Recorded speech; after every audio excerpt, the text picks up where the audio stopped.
الحمد للہ وکفی وسلام علی عبادہ الذین اصطفی اما بعد۔ سب سے بڑا روگ کیا کہیں گے لوگ۔ ہر آدمی آج اسی خوف کے ساتھ جی رہا ہے کہ لوگ کیا کہیں گے۔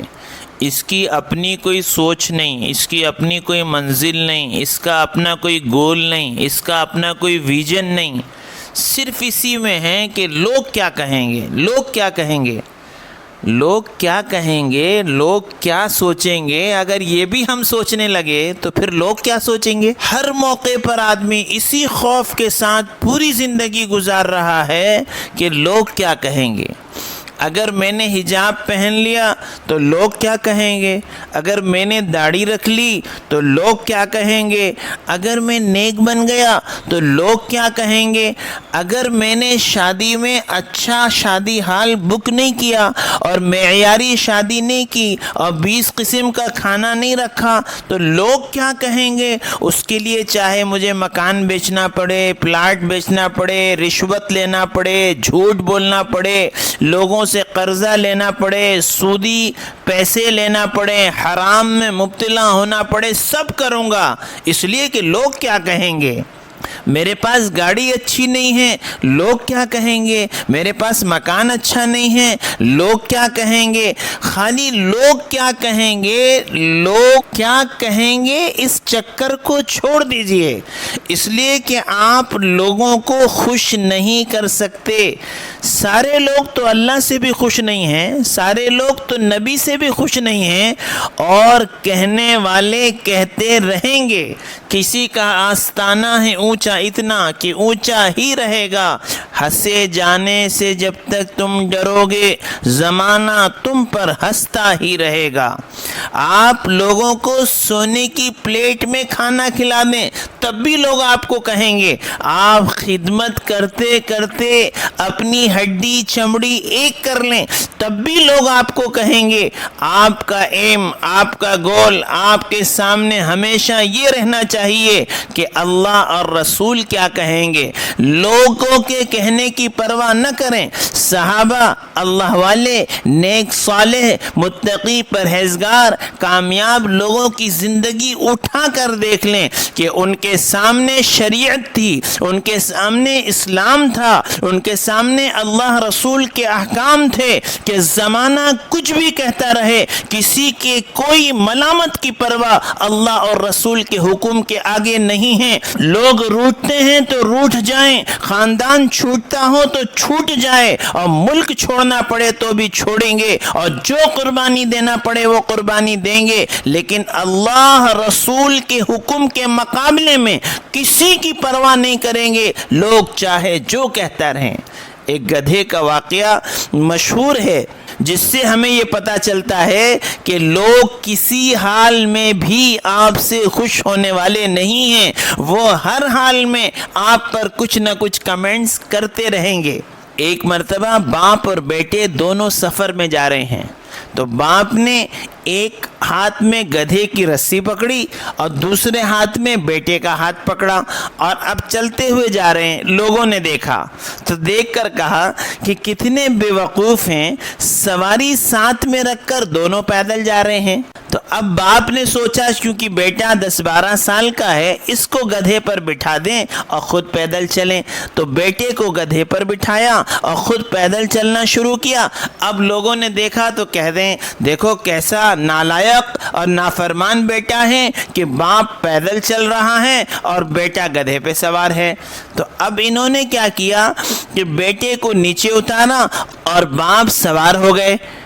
اب لوگوں نے دیکھا تو کہتے ہیں دیکھو کیسا باپ ہے، معصوم بچہ پیدل چل رہا ہے اور باپ سوار ہے۔ اب باپ اور بیٹے دونوں گدھے پر سوار ہو گئے۔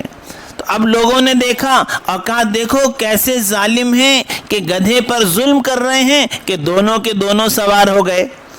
اب دونوں گدھے سے اتر گئے اور گدھے کو انہوں نے اٹھا لیا۔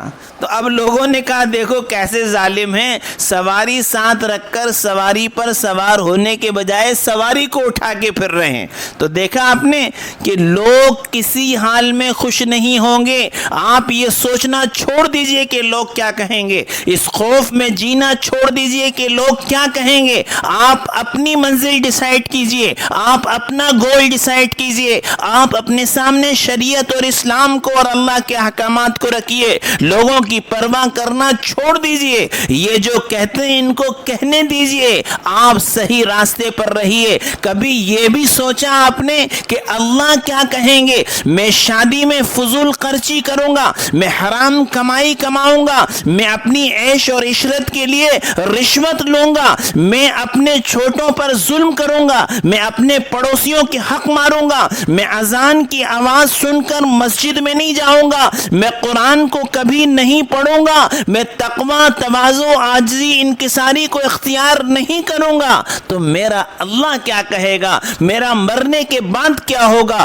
میرا قبر میں کیا بنے گا؟ میں حوض کوثر پر نبی رحمت صلی اللہ علیہ وسلم کو اپنا چہرہ کیسے دکھاؤں گا جب میں نے شادی کے موقع پر گھر میں کام کرنے والی کو خوش کیا ہے، شادی کے موقع پر ٹوائلٹ صاف کرنے والی بھنگن کو خوش کیا جاتا ہے، لیکن اللہ کے حکموں کو اور نبی رسول صلی اللہ علیہ وسلم کی سنتوں کے جنازے نکالے جاتے ہیں اور اللہ رسول کو راضی کرنے کی کوئی پرواہ نہیں کی جاتی، صرف اس بات کے لیے کہ اگر میں ہلدی نہ کیا، میں رسم و رواج نہ کیا، میں شادی معیاری نہ کیا، میں اچھا شادی حال بک نہ کیا، میں 20 قسم کا کھانا نہ کیا تو لوگ کیا کہیں گے، لوگ کیا کہیں گے، لوگ کیا کہیں گے؟ اسی خوف میں اپنی یہ دنیا اور آخرت دونوں برباد کر رہے ہیں۔ اس لیے ایک پرنسپل یاد رکھیے، من اصلح ما بینہ و بین اللہ اصلح اللہ ما بینہ و بین خلقی، اپنے اور اللہ کے درمیان کے رشتے کو صحیح کر لو، اللہ تمہارے اور مخلوق کے درمیان کے رشتے کو صحیح کر دیں گے۔ اپنے آپ کو اس ایک اللہ کے حوالے کر دو، وہ اللہ ایک ایک کو تمہارے حوالے کر دے گا۔